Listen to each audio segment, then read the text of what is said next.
नमस्कार दोस्तों, मैं हूं आपकी पोस्ट ऑफिस वाली दीदी। स्वागत है आपका एक नई वीडियो में। आज हम बात करेंगे क्लॉज 58 की, delivery of articles to messenger, संदेश वाहकों को लेखों का वितरण। Any person residing at a place which is not served by the postman daily who send his own messenger to the post office to take delivery of correspondence received to his address or to the address of members of his family। इसका मतलब है, अगर कोई व्यक्ति ऐसे गांव या इलाके में रहता है जहां डाकिया हर दिन डाक पहुंचाने नहीं जाता, तो वह व्यक्ति अपनी डाक लेने के लिए अपना कोई संदेश वाहक यानी कि अपना मैसेंजर डाकघर भेज सकता है।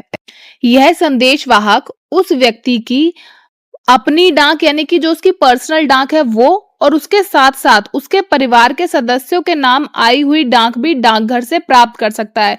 यानी कि जिस व्यक्ति ने वो मैसेंजर भेजा है, तो वो जो संदेश वाहक है ना, उस व्यक्ति की जो पर्सनल डाक है वो भी रिसीव कर सकता है, और उस व्यक्ति की फैमिली के लिए भी अगर कोई डाक आई है तो वो भी रिसीव कर सकता है। ठीक है, इसका एग्जाम्पल लेते हैं।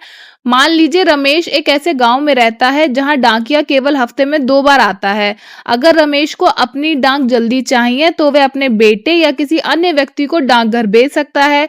डाकघर उस संदेश वाहक यानी कि मैसेंजर को रमेश और रमेश के परिवार के नाम आई हुई चिट्ठियां, पोस्ट कार्ड आदि दे सकता है।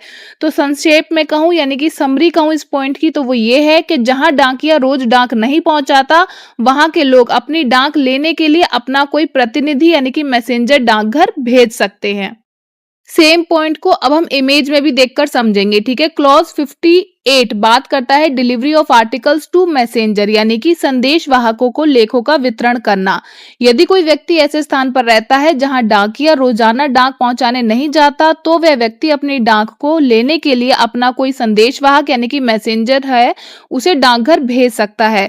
यह जो मैसेंजर है ये उस व्यक्ति की डाक के साथ साथ उसके परिवार के बाकी सदस्यों के नाम से आई हुई डाक भी डाकघर से प्राप्त कर सकता है। नेक्स्ट पॉइंट है his letters and other unregistered articles delivered to the messenger।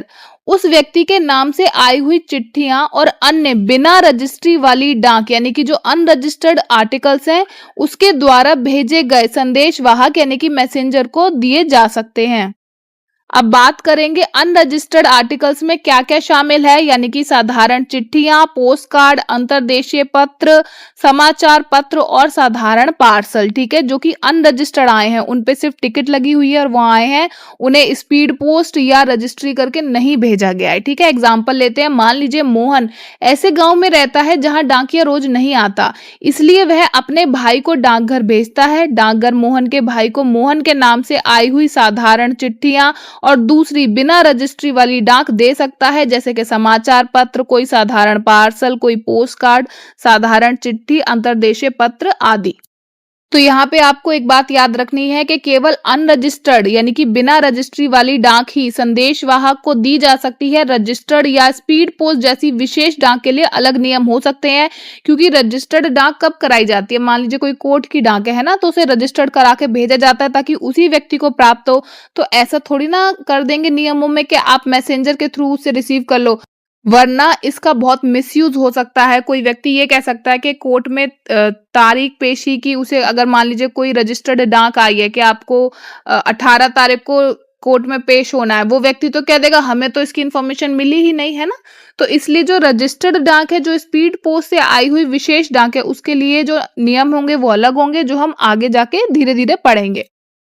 अब हम इमेज में देखेंगे कि इस पॉइंट में हमने क्या क्या समझा। उस व्यक्ति के नाम से आई हुई साधारण चिट्ठियां और बिना रजिस्ट्री वाली डाक यानी कि अनरजिस्टर्ड आर्टिकल उसके द्वारा भेजे गए मैसेंजर को दिए जा सकते हैं। ठीक है, जैसा कि आप इमेज में देख रहे हैं कि मैसेंजर को क्या क्या दिया गया है, अनरजिस्टर्ड आर्टिकल दिए गए हैं, जैसे साधारण चिट्ठियां, post card, inland letter, newspaper, साधारण पार्सल। नेक्स्ट पॉइंट है messenger must pay postage due on unregistered articles.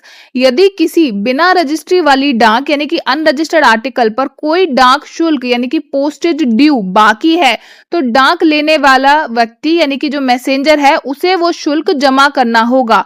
डाक शुल्क जमा करने के बाद ही डाकघर उस डाक को संदेश वाहक को देगा।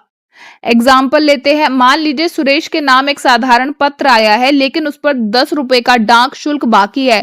सुरेश ने अपनी डाक लेने के लिए अपने भाई को डाकघर भेजा है। तो ऐसी स्थिति में सुरेश के भाई यानी कि मैसेंजर को 10 रुपए जमा करने होंगे। पैसे जमा करने के बाद ही डाकघर उसे वह पत्र देगा। संक्षेप में कहूं तो अगर बिना रजिस्ट्री वाली डाक पर कोई भी शुल्क बाकी है तो डाक लेने आए संदेश वाहक को वह शुल्क देना पड़ेगा।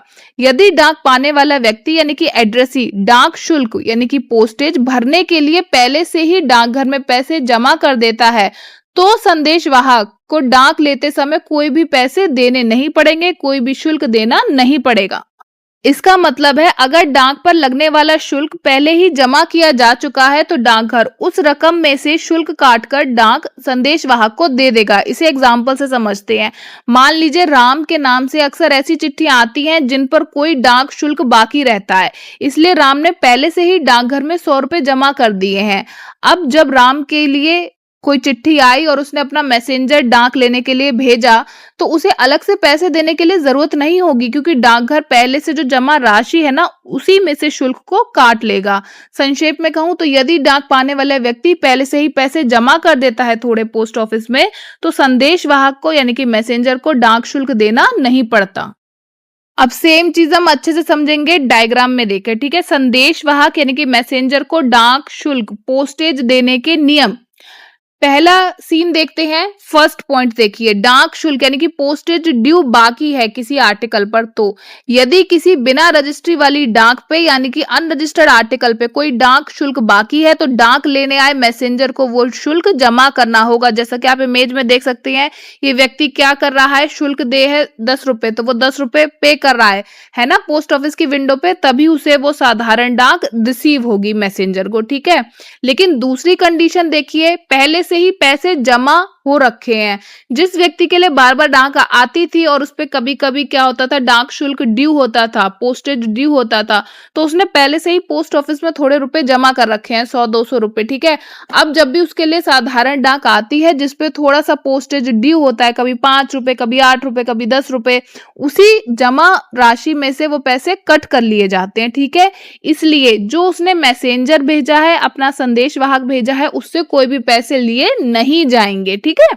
उसे डाक ऐसे ही दे दी जाएगी और उस व्यक्ति ने जिसके लिए डाक आई थी उसने पहले से जो पैसे जमा कर रखे थे उनमें से हिसाब कर लिया जाएगा कि कितने पैसे कटने हैं और अब कितने बाकी बचे हैं हिसाब में।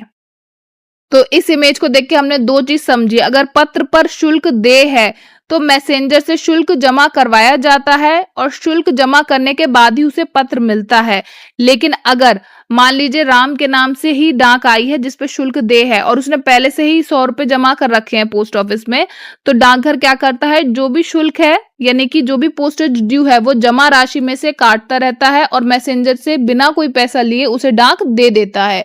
तो आपको क्या याद रखना है इस पॉइंट में कि यदि शुल्क बाकी है तो मैसेंजर को शुल्क देना होगा, लेकिन यदि जिस व्यक्ति के लिए डाक आई है उसने पहले से ही पैसे जमा कर रखे हैं तो मैसेंजर को कोई भी पैसा देना नहीं पड़ेगा। नेक्स्ट पॉइंट है, an account will be kept with him and adjusted at regular intervals. अगर डाक पाने वाले व्यक्ति ने डाक शुल्क भरने के लिए पहले से ही पैसे जमा कर रखे हैं तो डाकघर उसके नाम से एक हिसाब यानी कि एक अकाउंट रखेगा। जब भी उसकी किसी डाक पर शुल्क लगेगा डाकघर उस खाते में से पैसे काट लेगा। समय समय पर इस खाते का मिलान यानी कि एडजस्टमेंट किया जाएगा और बताया जाएगा कि कितने पैसे खर्च हो गए हैं और कितने अभी बाकी हैं। इसका एग्जाम्पल लेते हैं। मान लीजिए मोहन ने डाकघर में 500 रुपए जमा किए हैं, क्योंकि अक्सर जो उसकी डाक आती है ना अनरजिस्टर्ड आर्टिकल, उनपे कभी 5 रुपए का, 8 रुपए का, 20 रुपए का जो शुल्क है वो लगाया नहीं जाता है ना, ड्यू होता है अक्सर। तो उसकी डाक पर कभी 10 रुपए कभी 20 रुपए का शुल्क लगता है, इसलिए उसने डाकघर में पहले से ही 500 रुपए जमा कर रखे हैं मोहन ने। तो डाकघर हर बार यह राशि उसके खाते से काटता रहेगा और कुछ समय बाद हिसाब करेगा कि कुल कितने पैसे खर्च हो गए हैं और खाते में अभी कितने पैसे बचे हुए हैं। जरूरत पड़ने पर अगर और पैसे जमा कराने हो तो उसे इन्फॉर्म कर दिया जाएगा, ठीक है।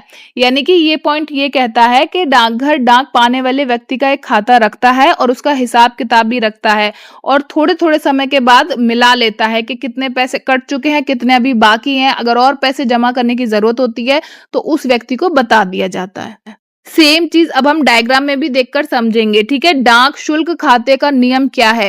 नियम को आसान शब्दों में कहूं तो यदि डाक पाने वाले व्यक्ति ने डाक शुल्क भरने के लिए पहले से ही पैसे जमा कर रखे हैं तो डाकघर उसके नाम से एक खाता यानी कि एक अकाउंट रखेगा, ठीक है। रजिस्टर में उसका पूरा हिसाब रखेगा। जब भी उसकी किसी डाक पर शुल्क लगेगा, डाकघर उस खाते में से पैसे काट लेगा और समय समय पर उस खाते का मिलान यानी कि एडजस्टमेंट किया जाएगा और बताया जाएगा कि कितने पैसे आपके खर्च हो गए हैं और कितने अभी बाकी हैं, ठीक है। एग्जाम्पल लेते हैं, मोहन के नाम एक पत्र आया जिसपे 10 रुपए का जो पोस्टेज था वो ड्यू था, तो उसने पहले से ही पैसे जमा कर रखे थे तो उस खाते से काट लिए। अगली बार चिट्ठी आई तो 20 रुपए का पोस्टेज ड्यू था वो काट लिए। तो फिर पूरा मिला के दिया जाएगा कि आपने 500 रुपए जमा किए थे, उसमें से 30 रुपए कट चुके हैं, अब आपके खाते में जो शेष राशि है वो कितनी है? 470 रुपीज है ना। और जैसे जैसे धीरे धीरे ये बैलेंस कट के खत्म होगा तो इसे बता दिया जाएगा मोहन को कि अब आप फिर से थोड़े पैसे जमा करा दो। नेक्स्ट पॉइंट है, the post office will if desired provide at the addressee's expenses a bag furnished with a lock in which all articles, cash receipt, acknowledgement notice and coupons to be conveyed by the messenger will be placed by the post office together with a memo of the content.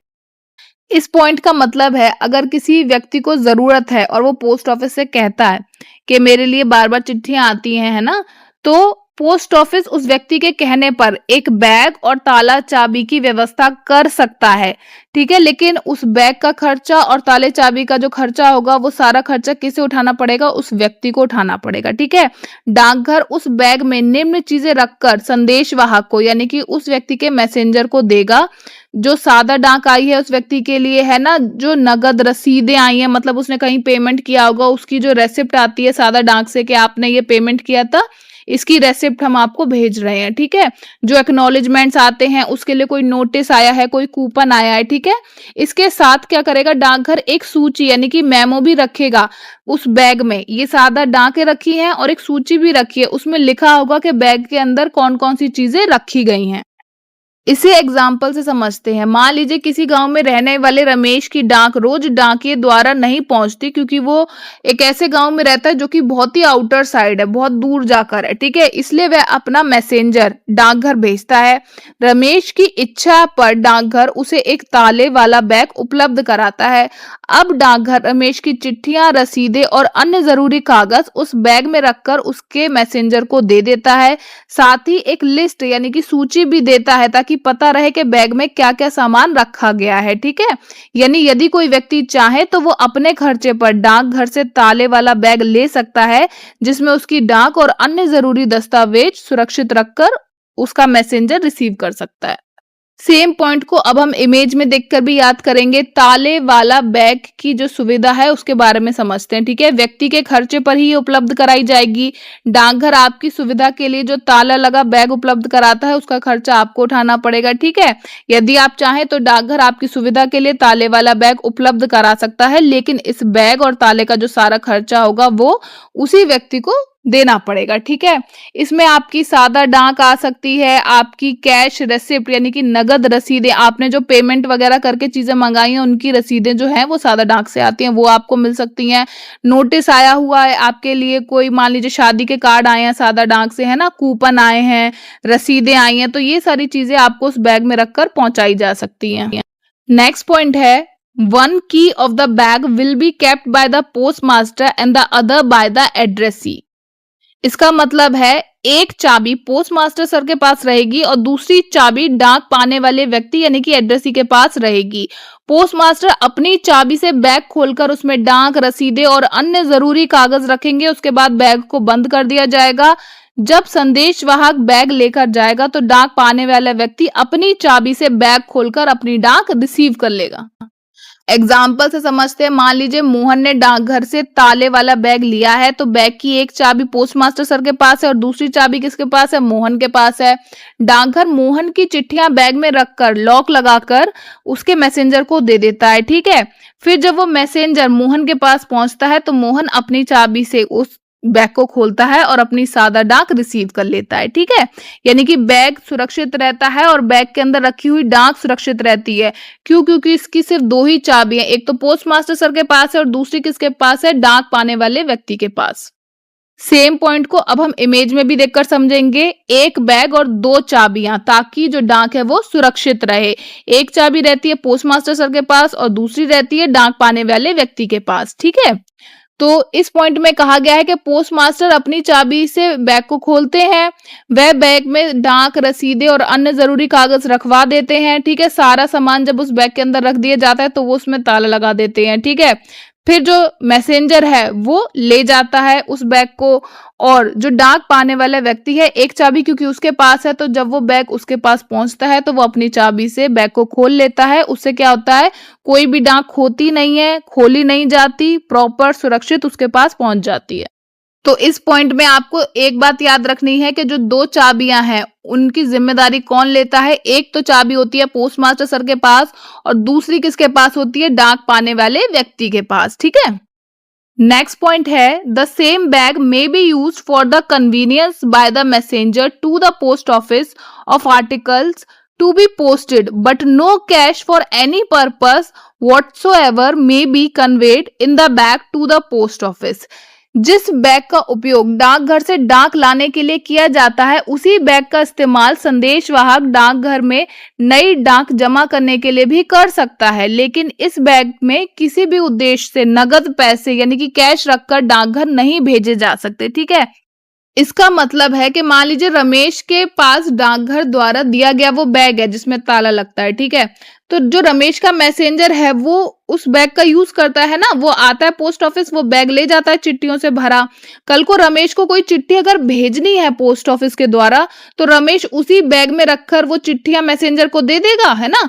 और messenger आके उन्हें registry, speed post जो भी उसे करवाना है वो करवा सकता है। लेकिन अगर रमेश इस बैग में 500 रुपए रखकर डाकघर भेजता है तो यह नियमों के विरुद्ध होगा। इस बैग का यूज केवल डाक सामग्री भेजने और लाने के लिए किया जाता है, पैसे भेजने के लिए नहीं। यानी कि जो मैसेंजर है उसी बैग में डाकघर में चिट्ठियां भेज भी सकता है, मंगवा भी सकता है, लेकिन उसमें नगद पैसे रखना पूरी तरह से सख्त मना है, क्योंकि उसकी जिम्मेदारी कोई नहीं लेगा। कि आप बोलो कि मैंने ताला लगा के इसमें 500 रुपए रख के भेजे थे, है ना, और पोस्ट ऑफिस में जब वो लॉक खुला तो पैसे थे नहीं थे, कौन रिस्पॉन्सिबिलिटी लेगा, कोई नहीं लेगा, ठीक है। तो इसलिए इस बैग में पैसे रख के भेजना सख्त मना है, नियमों के अगेंस्ट है। तो अगर कभी पूछा जाए कि क्या इस बैग में पैसे भेज सकते हैं, तो आप बताओगे इस बैग में सिर्फ डाक भेजी जा सकती है, चिट्ठियां, पोस्ट कार्ड, सादा पार्सल और अन्य सामग्री, है ना। किसी भी उद्देश्य से इसमें नगद पैसे रखकर डाकघर नहीं भेजे जा सकते। इस बैग के द्वारा पैसे भेजना सख्त मना है। नहीं तो पता पड़े लोग इसमें अपनी पासबुक डाल दें कि ये सेविंग अकाउंट की पासबुक है और इसमें 20,000 रुपए डाल दिए, ताला लगा के भेज दिया कि जाओ जमा करा देना। ऐसा करना गलत है, ठीक है। नेक्स्ट पॉइंट है, no fee will be charge for the use of this bag. इस बैग का उपयोग करने के लिए डाकघर कोई शुल्क यानी कि फीस नहीं लेगा।